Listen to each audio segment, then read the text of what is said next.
Life बाहर से जितनी सिंपल दिखती है अंदर से उतनी ही बिजी होती है। और जब आप एक कंटेंट क्रिएटर भी हैं तो फिर कहने ही क्या, क्योंकि अपने घर के छोटे छोटे कामों के साथ में हर चीज़ को कैमरे से शूट करना, छोटी छोटी चीज़ों को कैमरे के सामने परफॉर्म करना थोड़ा सा मुश्किल तो होता ही है, और उससे भी ज़्यादा होता है टाइम टेकिंग, क्योंकि 10 मिनट का काम आपको 20 मिनट में करने को होता है। कैमरे का एंगल देखना, हर चीज़ को शूट करना थोड़ा सा मुश्किल तो होता ही है।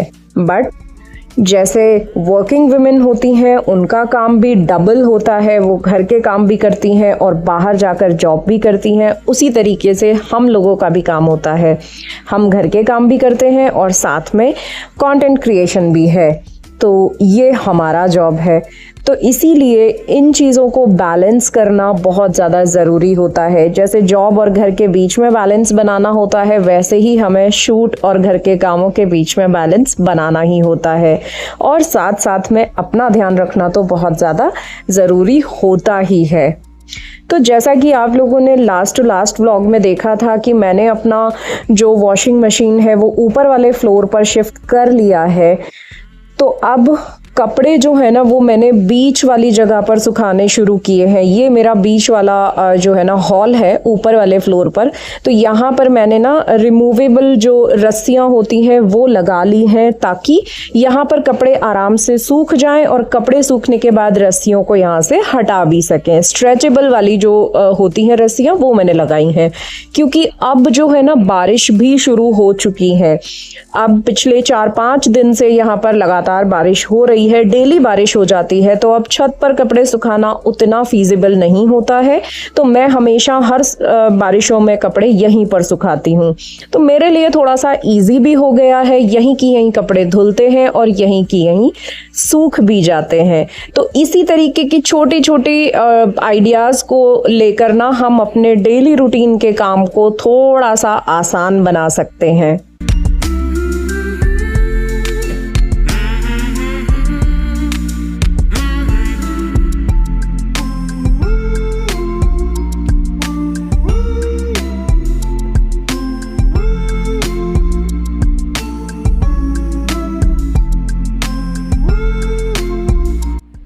गर्मियों के मौसम में सबसे ज़्यादा जो प्रॉब्लम होती है वो होती है धूल मिट्टी की, क्योंकि धूल भरी आंधियाँ हर जगह पर चलती हैं और कितना भी आप कोशिश कर लें मिट्टी घर में आती ही है।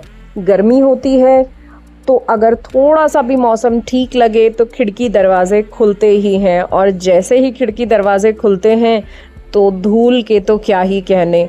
तो मेरे यहाँ पर भी यही प्रॉब्लम है, क्योंकि थोड़ा सा बाहर खुला एरिया है, बहुत ज़्यादा घर नहीं बने हुए हैं, काफ़ी सारे प्लॉट्स खाली पड़े हुए हैं, सामने मंदिर का भी काम चल रहा है, तो डस्ट का बहुत ज़्यादा आना जाना रहता है। अगर आप चाहें ना तो भी आप 2 दिन से ज़्यादा ना तो बेडशीट को यूज़ कर सकते हैं, क्योंकि बारीक जो धूल के कण होते हैं वो बेडशीट पर भी आपको फील होना शुरू हो जाते हैं। भले ही बेडशीट गंदी नहीं हुई है, लेकिन वो बारीक वाली जो धूल होती है वो आपको हमेशा उस पर फील होगी। और साथ में फर्नीचर, खिड़कियाँ, दरवाजे बहुत ज़्यादा गंदे रहते हैं, तो यहाँ सफाई का काम थोड़ा सा बढ़ा हुआ है। मेरे पिछले वाले घर में इतना ज़्यादा प्रॉब्लम नहीं होती थी, क्योंकि कॉलोनी पूरी बन चुकी थी तो इतनी मिट्टी नहीं आती थी, लेकिन 2 साल से जब से मैं यहाँ आई हूँ इस चीज़ से मैं बहुत ज़्यादा परेशान हूँ। लेकिन हाँ, कुछ ऐसे टूल्स में हम अगर इन्वेस्ट करें जो हमें क्लीनिंग में थोड़ा सा हेल्प करें तो हमारा काम थोड़ा आसान तो हो ही जाता है। जैसे कि ये वैक्यूम, इसको जो है ना मैं काफ़ी टाइम से सोच रही थी, और अब जब मैं इसको लेकर आई हूँ तो इसको यूज़ करने के बाद मुझे लिटरली पैसा वसूल जो है ना ये मेरी परचेजिंग लगती है। इतना आसान हो गया है मेरे लिए चीज़ों को करना, डेली डस्टिंग को करना। तो आप देख सकते हैं कितने बाल और कितनी बारीक धूल थी, और एक स्वाइप में एकदम अच्छे से वो क्लीन हो गया है। तो इसी तरीके से जैसा भी आपको काम करना पसंद हो, लेकिन कुछ अच्छे टूल्स में इन्वेस्ट ज़रूर कीजिए जो आपकी डेली लाइफ को एटलीस्ट थोड़ा सा आसान तो ज़रूर बना देंगी।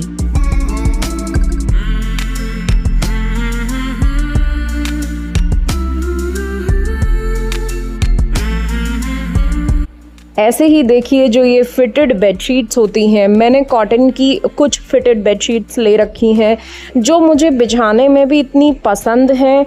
एक तो बहुत जल्दी बिछ जाती हैं, 2 मिनट के अंदर जो है ना बेडशीट सेट हो जाती है, और उससे भी ज़्यादा जो अच्छा लगता है मुझे वो ये कि ये बार बार सरकती नहीं है। एक बार आपने जो है ना अगर अपने बेड के साइज़ के अकॉर्डिंग अगर आपने बेडशीट ख़रीदी है तो एक बार आपने मैट्रेस पे बेडशीट को फिट किया and you are good to go. पूरे दिन आप चाहे बैठिए बेड पर, चाहे आप बच्चे हैं, बच्चों के साथ में ये थोड़ा सा प्रॉब्लम रहता है कि बच्चे खेलते कूदते हैं तो वो बेडशीट को निकाल देते हैं, तो फिटेड बेडशीट्स में ये बिल्कुल भी प्रॉब्लम नहीं होती है। तो अगर आपको भी बेडशीट्स का कलेक्शन रखना पसंद है तो अपने कलेक्शन में कुछ कॉटन की 100% जो कॉटन होता है उसकी फिटेड बेडशीट्स को ऐड करना बिल्कुल भी मत भूलिए, जो आपको सारे सीज़न में एकदम अच्छा कंफर्ट देती हैं। कॉटन क्योंकि हर सीज़न के लिए परफेक्ट होता है, चाहे तो विंटर सीज़न हो, चाहे समर सीज़न हो या फिर रेनी सीज़न। विंटर में आप इसके ऊपर एक ब्लैंकेट स्प्रेड कीजिए और आप एक बहुत ही अच्छा जो है ना कोजी बेड अपने लिए तैयार कर लेंगे।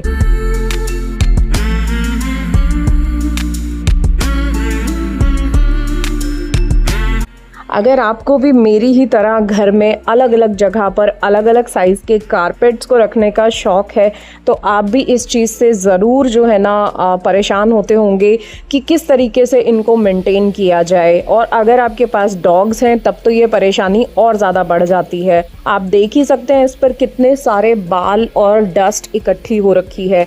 तो मैं तो जो है ना इनको अपने वैक्यूम से ही मैनेज करती हूँ। डेली मैं इस पर एक बार वैक्यूम कर देती हूँ ताकि 1 मिनट का काम है और बहुत अच्छे से ये मेंटेन रहते हैं, क्लीन रहते हैं, बहुत ही साफ़ रहते हैं। मुझे जगह जगह पर रनर्स का डालना बहुत ज़्यादा पसंद है। घर में अलग अलग साइज़ के कारपेट्स में यूज़ करती हूँ और उनको इसी तरीके से मेंटेन भी करती हूँ, क्योंकि हर समय जो है ना इनको ड्राई क्लीन कराना पॉसिबल नहीं होता है। अब देख सकते हैं कितने सारे बाल यहाँ पर आए हैं।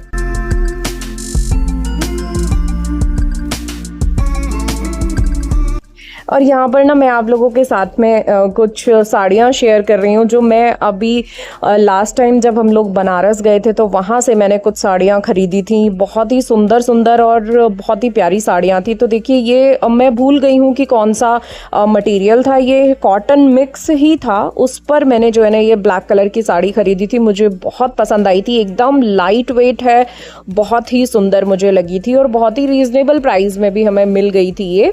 उसी के साथ मैंने ये भी एक कॉटन की साड़ी जो है ना मैंने ख़रीदी थी। अब इनको फॉल और बीडिंग के लिए मुझे निकालना था तो अब मैं इनको रेडी करवा रही हूँ, इसीलिए आज निकाल रही थी इनको, तो सोचा आप लोगों के साथ में भी शेयर करूँ। देखिए ये भी कितना प्यारा कलर कॉम्बिनेशन था, मुझे बहुत पसंद आई थी ये साड़ियाँ। और कपड़ा इतना सॉफ्ट है ना इस साड़ी का, एकदम मक्खन। वैसे ही मुझे कॉटन तो बहुत ज़्यादा पसंद है पहनने में, लिनन कॉटन या फिर सॉफ्ट साड़ियाँ मुझे बहुत पसंद है। उसके बाद ये भी मैंने एक साड़ी है ना बिल्कुल अलग सी थी, ये सिल्क साड़ी है प्योर, और ये जो पल्लू है ना ये पल्लू पर कश्मीरी कढ़ाई हो रखी है, बहुत ही प्यारा पैटर्न था। पूरी साड़ी एकदम प्लेन है, देख सकते हैं आप, पूरी साड़ी प्लेन है और पतला सा बॉर्डर है। सिर्फ पल्लू पर जो है ना ये कश्मीरी कढ़ाई हो रखी थी, तो बहुत ही प्यारा जो है ना ये मुझे लगा था। देखिए इस तरीके से ये आएगी, ये बॉर्डर है पूरी साड़ी पर और पूरी प्लेन है, सिर्फ पल्लू पर कढ़ाई है, तो मुझे बहुत ही पसंद आई थी। उसके बाद ये सूट भी अब मैं सिलवाने के लिए दे रही हूँ। काफ़ी टाइम पहले मैंने ख़रीद के रखे हुए थे बट सिलवाने का टाइम ही नहीं लगा था, तो सोचा आज आप लोगों के साथ में शेयर करूँ। ये भी मुझे बहुत अच्छा लगा था, कॉटन का सूट है, तो सोचा अब गर्मियाँ हैं तो सिलवा ही लेती हूँ।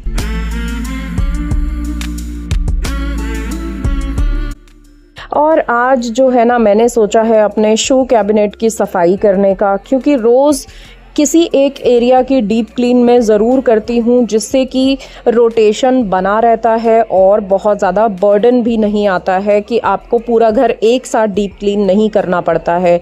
तो अब जबकि पूरा काम निबट चुका था, दोपहर का टाइम ये हो रहा है, उस समय मैंने सोचा कि सारे शूज़ को निकाल के इनकी अच्छे से क्लीनिंग कर दूँगी। सारे शूज़ को पॉलिश करके रखना और थोड़ा सा मेंटेनेंस भी हो जाती है इसी तरीके से। और कुछ शूज़ जो ख़राब हो गए हैं मेरे और अजय के, उनको भी डिस्कार्ड करना।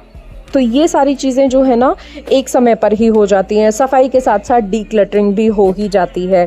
और अगर कुछ शूज़ जो वॉश करने के लिए हैं तो उनको वॉश भी कर दूंगी। तो यहाँ पर सारा कैबिनेट खाली करने के बाद है ना, ये हैप्पी प्लैनेट का जो ऑल पर्पज़ क्लीनर है ना, उसी को मैंने स्प्रे कर दिया है पूरे कैबिनेट पे। और इसको 5 मिनट के लिए अगर छोड़ देंगे ना तो लिटरली जादू की तरीके से क्लीनिंग होती है। बहुत ही अच्छा है, नॉन टॉक्सिक है, कोई केमिकल नहीं है, हर्बल क्लीनर है, लेकिन सफाई बहुत प्यारी होती है। तो अगर आप लोग भी ट्राई करना चाहते हैं तो ज़रूर परचेज़ कीजिएगा। मैं लिंक आपको डिस्क्रिप्शन में दे दूँगी। बहुत ही अच्छा प्रोडक्ट लगा मुझे, किचन क्लीनिंग के लिए भी और नॉर्मल इस तरीके की क्लीनिंग के लिए भी। तो होता है ना कि एक ही क्लीनर आपको मल्टीपर्पज़ यूज़ हो जाता है, हर जगह की क्लीनिंग आप इससे कर सकते हैं। आप देख सकते हैं कितनी सफाई, एकदम बहुत बढ़िया तरीके से सारे दाग धब्बे जा चुके हैं और बहुत ही साफ हो गया है कैबिनेट।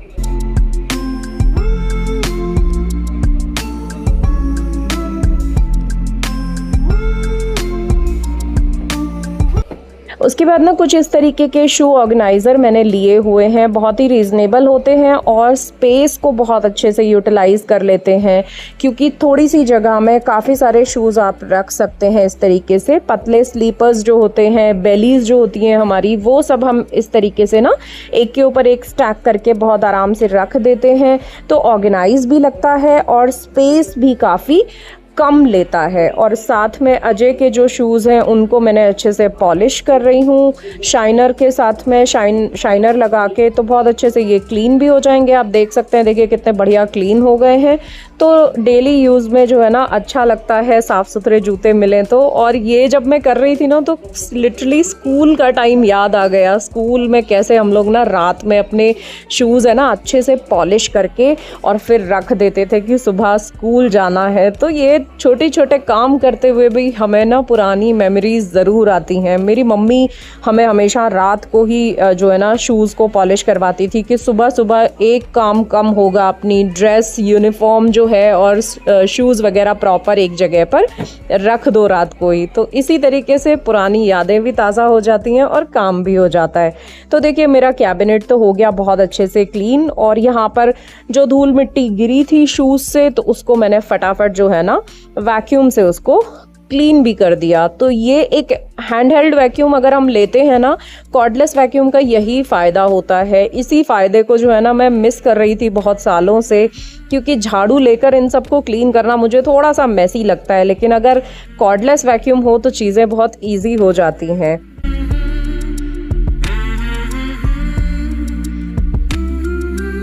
तो ये था मेरा आज का पूरा दिन, किस तरीके से मैंने बिताया। एक होम मेकर और एक कंटेंट क्रिएटर की एक छोटी सी कोशिश, घर को संभालने के साथ साथ क्लीनिंग, ऑर्गेनाइजिंग और इन छोटे छोटे पलों को आप सभी के साथ में शेयर करना। आई होप आप लोगों को ये वीडियो पसंद आया होगा, और पसंद आए तो वीडियो को लाइक ज़रूर कीजिएगा।